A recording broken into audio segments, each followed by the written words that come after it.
Hello friends, welcome back to our channel. పొరుగు దేశం బంగ్లాదేశ్లో గత 6 నెలల నుంచి కల్లోల పరిస్థితులు నెలకొన్నాయి. పాక్కు వ్యతిరేకంగా జరిగిన బంగ్లా పోరాటంలో పాల్గొన్న వారి కుటుంబాలకు విద్య, ఉద్యోగ, ఉపాధిలో రిజర్వేషన్లు కల్పించడాన్ని నిరసిస్తూ యువత చేపట్టిన ఉద్యమంలోకి వేర్పాటువాదులు ప్రవేశించడంతో ఆ దేశాన్ని అంధకారంలోకి నెట్టేసింది.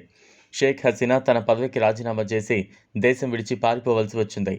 అయితే భారత్పై అక్కడ వేర్పాటువాదులు విషం చిమ్ముతూ రెచ్చగొట్టేలా వ్యవహరిస్తున్నారు. దీనిపై మమతా బెనర్జీ గట్టిగానే స్పందించారు. బంగ్లాదేశ్, భారత్ల మధ్య ఉద్రిక్తతలు పెరుగుతోన్న వేళ పశ్చిమ బెంగాల్ ముఖ్యమంత్రి, తృణమూల్ కాంగ్రెస్ అధినేత్రి మమతా బెనర్జీ పొరుగు దేశానికి హెచ్చరికలు జారీ చేశారు.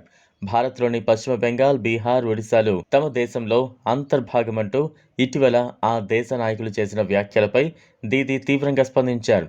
పొరుగు దేశం నేతలు చేస్తోన్న వ్యాఖ్యలు అర్ధరహితమని వ్యాఖ్యానించారు. బెంగాల్ సీఎం వాళ్ళు కబ్జా చేస్తుంటే మేము కూర్చుని లాలీపాప్లు తింటామా అని హెచ్చరించారు.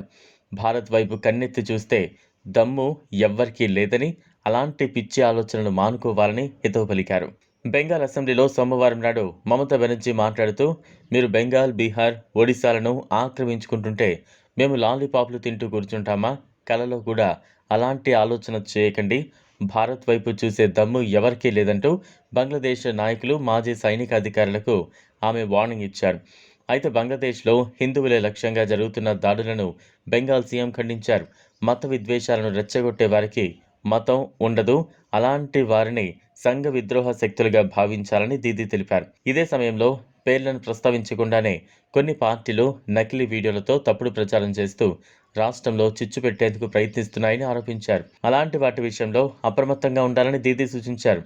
మేం మత ఘర్షణలు కోరుకోవడం లేదు. హిందువులు, ముస్లింలు, సిక్కులు లేదా క్రైస్తవులు సహా అందరిలోనూ ఒకే రక్తం ఉంటుంది. మనమంతా భారతీయులమని టీఎంసీ అధినేత్రి పేర్కొన్నారు. బంగ్లాదేశ్లో హింసకు వ్యతిరేకంగా భారత్లోని హిందువులతో పాటు ముస్లింలు కూడా ఆందోళన నిర్వహించడం చాలా సంతోషంగా ఉంది. ఇది మన లౌకికవాదానికి నిదర్శనమని ఆమె వ్యాఖ్యానించారు. ఇదే సమయంలో బంగ్లాదేశ్లో పరిస్థితులపై కవరేజ్ విషయంలో ఓ వర్గం మీడియా సంయమనం పాటించాలని బెంగాల్ సీఎం సూచించారు. ఇది ఉత్తరప్రదేశ్, రాజస్థాన్ కాదు, రెచ్చగొట్టేలా వ్యవహరిస్తే నిషేధం లేదా అరెస్టులు తప్పవని వార్నింగ్ ఇచ్చారు. బంగ్లాదేశ్ నుంచి చాలామంది ప్రజలు సరిహద్దులు దాటి వచ్చేందుకు ప్రయత్నిస్తున్నారని, దీనిని బీఎస్ఎఫ్ చూసుకుంటోందన్నారు. దీనిపై తాను ఎటువంటి వ్యాఖ్యను చేయబోనని, చాలామంది రైళ్లు, విమానాల్లో వస్తున్నారని చెప్పారు. ఇదిలా ఉంటే భారత్లో అక్రమంగా నివసిస్తున్న పాకిస్తాన్, బంగ్లాదేశ్ల ఇటీవల కాలంలో పట్టుబడుతున్నారు. తాజాగా బంగ్లాదేశ్కు చెందిన మరో వ్యక్తిని బీహార్ గయా విమానాశ్రయంలో అధికారులు అరెస్టు చేశారు. బాబుజో బారువా అలియాస్ రాజీవ్ దత్తగా పేరు మార్చుకున్న వ్యక్తి గత 8 ఏళ్లుగా ఇండియాలో బౌద్ధ సన్యాసిగా నటిస్తూ అక్రమంగా నివసిస్తున్నాడు.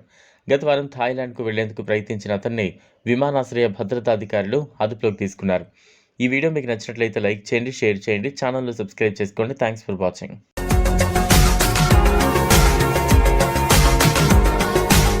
మరిన్ని అప్డేట్స్ కోసం మా ఛానల్ని సబ్స్క్రైబ్ చేయండి.